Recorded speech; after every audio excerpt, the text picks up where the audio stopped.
రామాయణాన్ని 6 కాండలుగా విభజించడం జరిగింది.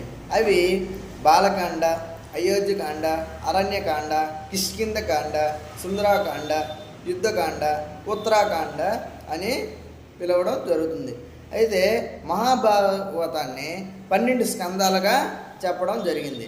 ప్రథమ స్కందం, ద్వితీయ స్కందం, తృతీయ స్కందం, చతుర్థ స్కందం, పంచమ స్కందం, షష్టమ స్కందం, సప్తమ స్కందం, అష్టమ స్కందం, నవమి స్కందం, దశమి స్కందం, ఏకాదశ స్కందం, ద్వాదశ స్కందం. ఇలాగా మహాభాగవతాన్ని 12 స్కందాలుగా పిలవడం జరుగుతుంది.